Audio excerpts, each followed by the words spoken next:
Now that the basic story elements are in place, we'll refine our edit by adding some cutaways, transitions, titles, and a music track. To follow along, open the Nelson Teaser 1 project we began in the previous lesson. The name of the open project appears at the top of the viewer. If you have a different project open, press Shift-1 to open the project manager, then double-click the thumbnail. Let's pick up where we left off in the last lesson. You'll recall we created a timeline called In Plain Sight, then added some interviews, inserted some B-roll of the ghost town, and even performed a multicam edit using the sync bin. Play over the last edit where our subject is talking about a major discovery in the desert. To check out the area, and in 1979 there was a major storm that revealed one of the planes. Cutaways are often used to add more visual interest to the story by cutting away to a related shot. Often they're used to hide problems with a lack of camera coverage, but for this story, we're seeing a bit too much of the interview subject. Use the up or down arrow key to move the playhead to the end of the B camera clip. Press I to mark an endpoint. Press the spacebar, listening for him to say, "That revealed one of the planes." Then pause playback and press O to mark an out point. That revealed one of the planes. Open the B-roll bin, then double-click the Plane 01 clip to load it into the viewer. Scrub to the frame just before he extends the antenna of his radio transmitter, and press I to mark an endpoint. We don't need to mark an out point because the out point marker in the timeline will automatically determine the out point when we execute the edit. This is called a 3-point edit. Click the Video Only button so that we don't include the audio with this clip. Then click the Place on Top button in the toolbar. The clip was automatically placed in the V2 track, and because we placed in and out markers in the timeline, the clip's duration was constrained by these markers. Let's add one more cutaway. Press the up arrow until the playhead is parked at the beginning of the B camera clip, and press O to mark an out point. In the B-roll bin, double-click the squadron clip to load it into the viewer. Mark an endpoint at the beginning of the clip, and the out point before you see the large plane enter the frame in the lower left. We're about to perform a back-timed 3-point edit. It's called a back-timed edit because the marked out point of the source clip and the timeline will be aligned. Marking an endpoint in the timeline is unnecessary because it will be determined by the source clip's endpoint. Click the Place on Top edit and play back. Squadron of planes to check out the area, and in 1979 there was a major storm that revealed one of the planes. Let's break up the visuals by adding a close-up. Locate the water truck clip and move the playhead over the middle of the clip. In the toolbar, locate the close-up button and click it. The clip is added to the V2 track with a 200% zoom. If you're working with UHD media in an HD timeline, as we are with this clip, this is a super fast way to do a punch-in. To center the image, make sure your playhead is over the clip on V2. Then click the Tools button in the lower left of the viewer. Use the on-screen controls to reframe the image. When you're finished, close the Tools palette. Let's play that back. The Navy and let's add a transition. Play over the edit point between the rusty cruiser clip and the old building clip. Then pause playback. After watching the cut, you may think, hey, perhaps I'd like to add a cross dissolve to denote the passage of time. Before we add the transition, let's check our available media. Click once on the edit point. A green bracket appears over the outgoing edit point and a red bracket over the incoming edit point. The green indicates available media called handle frames, from which a transition can be created. The red indicates no available handle frames for the incoming clip. In order to add a transition, we need to create the additional handle media for the incoming clip. To do that, we'll perform a rolling trim edit. Drag the edit point to the right. Doing this will extend the outgoing clip's edit point while simultaneously shortening the incoming clip's edit point. For a 1-second transition, we'll need a minimum of 12 handle frames for the incoming clip. Watch the film strip until you see +12 reported on the left side of the edit point. Then release your mouse. You now have enough handle media to add a transition. To add the transition, your playhead does not need to be parked on the edit point. Only the nearest edit point, as determined by the Smart indicator. Locate the Dissolve button on the toolbar and click it. The transition is added. Let's play that back. In fact, let's add another cross dissolve. Move the playhead near the B-roll cutaway of the squadron clip and click the button again. It's really cool that you don't have to be precise about your playhead placement. Over time, it will save you a ton of clicks. The transition is a bit long for this short clip. Drag on the edge until the tooltip reports a new duration of 12 frames, or half a second. To replace the current transition with another one, open the transition panel to view all of Resolve's built-in transitions. To preview them, scrub your mouse pointer over each transition icon. I like this blur dissolve, but feel free to use another one, then drag and drop it onto the transition. To save a transition as a favorite, click the star to the right of the transition name. Move the playhead to the end of the plain 01 B-roll clip, then right-click on the Smooth Cut button to reveal your favorite transition. You can also select more than one transition to be a favorite. They will all appear in this menu. Just choose the one you want and it will be applied to the nearest edit point.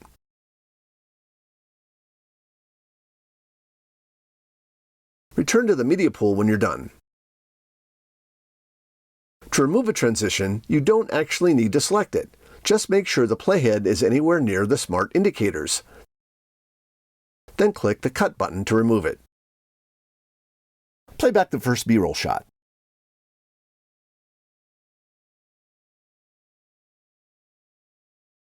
This is a static shot, and perhaps we want to liven it up with some motion. Move the playhead to the start of the clip, then click the Tools button. Then the Dynamic Zoom button. Using the green and red overlays in the viewer, you set a start and end framing for the animation. The green rectangle represents the start frame, and the red rectangle the end frame.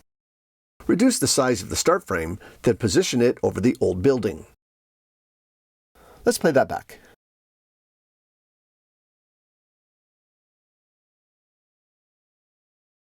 To reverse the zoom direction, click this button.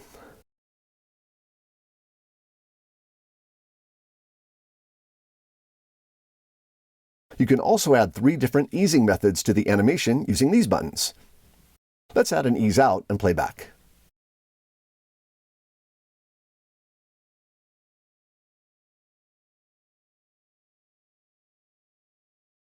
Now hide the tools. The cut page also has a really good stabilizer. Move the playhead over the Ford sedan clip. We shot this on a very windy day, and if you watch the clip, you'll see some camera shake. Re-enable tools and click the icon that looks like a camera shaking. Then click the Stabilize button. Play that back. The clip is more stable than it was, but we can do better. In the upper right corner of the UI, reveal the Inspector panel. This panel is context sensitive. When you have a clip selected, it will reveal some panels of options for improving the video, resizing your clips, changing audio levels, and so on.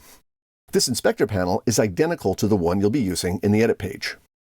The first thing to notice is this toggle that will allow you to turn the stabilization on or off. When disabled, the controls become unavailable. In this menu are 3 available stabilization options that determine how the selected clip is analyzed and transformed during stabilization. Perspective enables pan, tilt, zoom, and rotation, and should be your first choice. Use similarity when the perspective analysis results in unwanted motion artifacts. Translation enables pan and tilt stabilization only. To lock down the camera, click this button. Then click the Stabilize button. Play the clip back.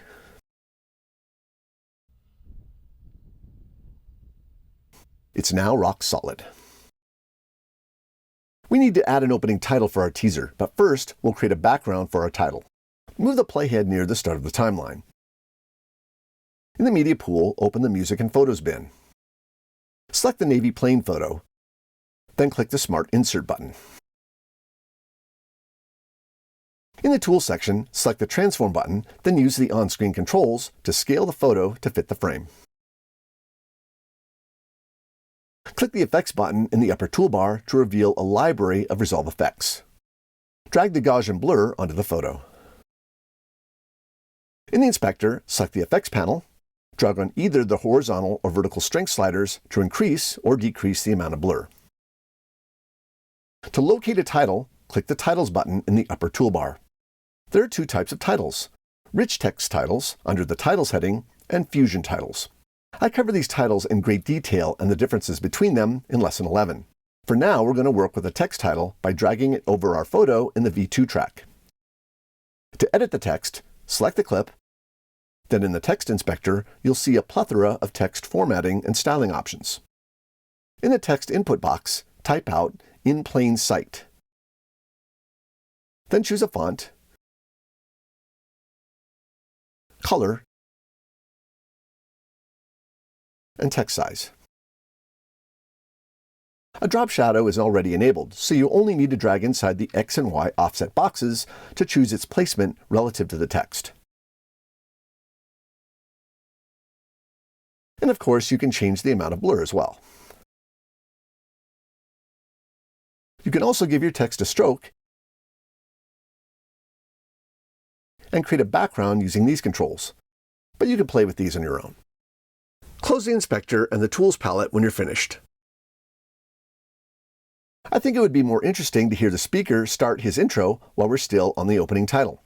Select both the photo and the title and drag up and over to create overlap with the first part of the interview clip. Let's play that back. Nelson, Nevada is the epicenter. If you need to adjust the timing, you can ripple trim the gap clip to create more or less overlap. Let's trim back the title by a second, then add a cross dissolve.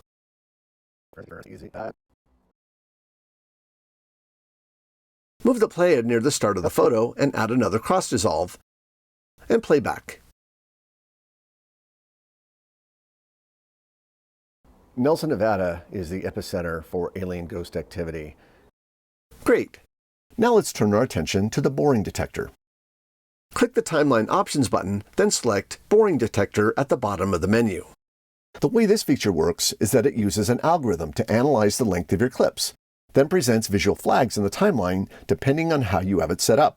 So for example, let's say you wanted to know if there were clips that were longer than 2 seconds. You would enter that value, and any clip over that duration would be flagged in the timeline. The same is true for jump cuts. If you wanted to know if there are clips that are under 3 frames or 5 frames or whatever, you can set that as well. I'll set this for 10.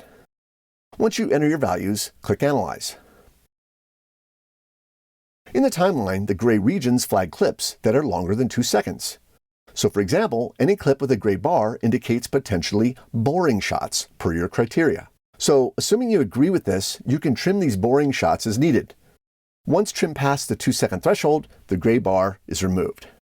But what about clips that are so-called jump cuts? I'm going to deliberately shorten this clip to under 10 frames. Notice that when the clip hits my duration threshold, the so-called jump cut is flagged in red. So with this detector turned on, I can see that any clips shorter than 10 frames will be flagged in red, and any clips longer than 2 seconds will be flagged in gray. These boring flags are somewhat arbitrary and mildly useful if you're not focused on real storytelling. But the jump cut feature I do find useful. There are many times when you inadvertently have flash frames in your edit, which this feature will certainly catch. Turn it off by returning to the Options menu and deselecting it. Then press Command-Z or Control-Z on Windows a few times to undo those last 2 trims. To finish our teaser, we'll add a music track. Locate the Alien Chaos WAV file in the media pool. This clip was purchased from Pond 5, but the one you have to work with is watermarked. Before adding the music, make sure that the video-only toggle is turned off. Drag the music below the V1 track and align its left edge with the beginning of the timeline. Move the playhead to the end of the last clip. Select the music, then from the Edit Actions menu, choose Trim End to Playhead. You'll recall from the previous lesson that the tracks are collapsed by default. So if you want to see a larger waveform, you'll need to click the Enlarge Track button.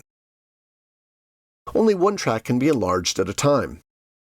Let's play back from the beginning to hear the music.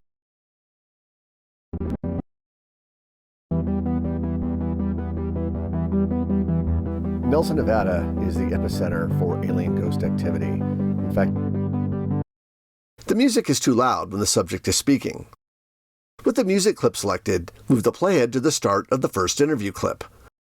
Then using your keyboard, type -12 return to move the playhead back half a second. Open the audio inspector. Click the keyframe button next to volume to set a volume keyframe at the playhead location.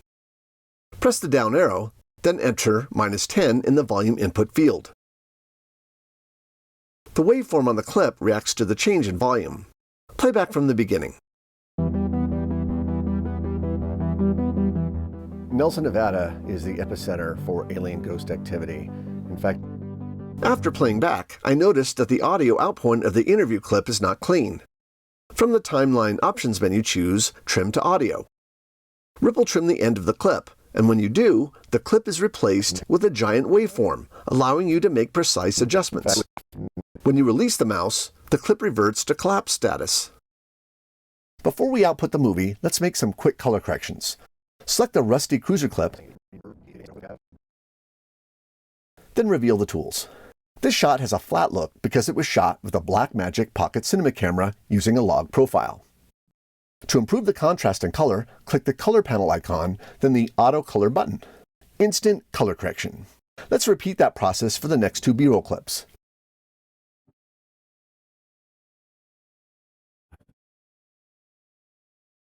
To remove an auto color correction, select the clip and click the Reset button. Or alternately, you can leave it on and disable the effect by clicking this toggle. Captioning your videos has become more important than ever. It makes your videos accessible to the deaf and hard of hearing communities, it ensures regulatory compliance for government and educational institutions, it enables comprehension in noisy public spaces, and allows for delivery in multiple languages to broaden your audience. Using Resolve's built-in machine learning, you can have Resolve analyze your audio, then generate a caption track for you automatically. This feature is only available in the studio version of Resolve 18.5 or later, but if you need to regularly generate captions, then it's a small price worth paying to upgrade, and you're about to see why. If you're following along in Resolve Studio 18.5 or later, go to the Actions menu and choose Create Subtitles from Audio. A window appears that allows you to choose a language and basic formatting. I'll leave these at their defaults and click Create. The audio is analyzed, and after a few moments, a subtitle track labeled ST1 is created with all the auto-generated captions placed exactly where they align with the audio in the timeline. Let's play back from the beginning of the timeline.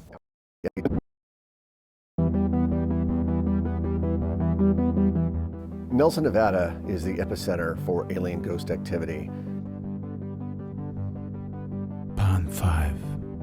In fact, I would go so far as saying it is the Bermuda Triangle of the Southwest. Pond 5. The Navy in 1946 sent a squadron of planes to check out the area, and in 1979 there was a major storm that revealed one of the planes. And that plane has given us tons of clues as to what might have happened. That's some pretty incredible AI.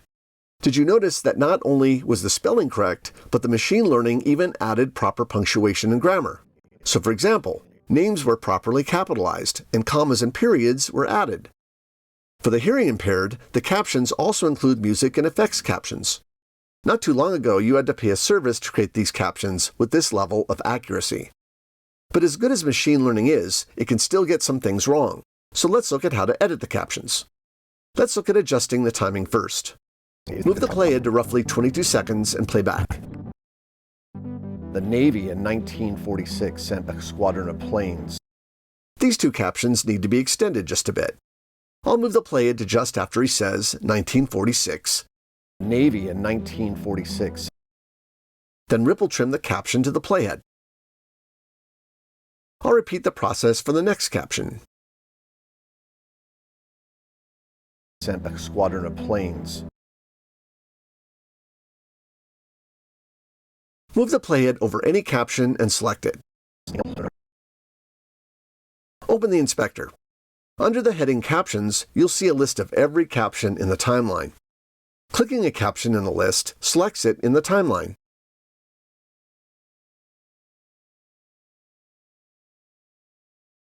You can then use the text input field to edit the caption. There are two captions at line 4 and 8 that describe the music watermark.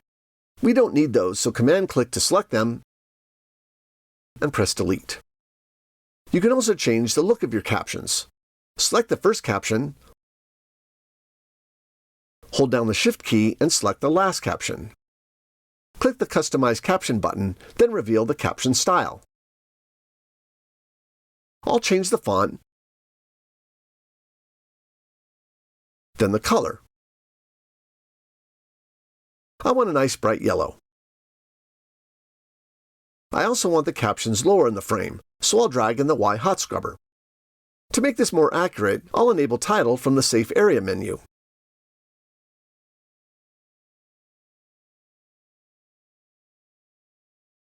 Click the button to turn off Title Safe when you're finished. Once your movie is finished, it's time to export it. One feature I find helpful is the ability to watch the movie full screen so I can see if there are any issues before I export and upload my movie. Just click the full screen button next to the inspector buttons.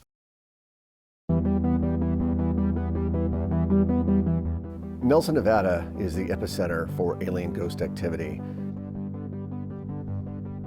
Pond 5.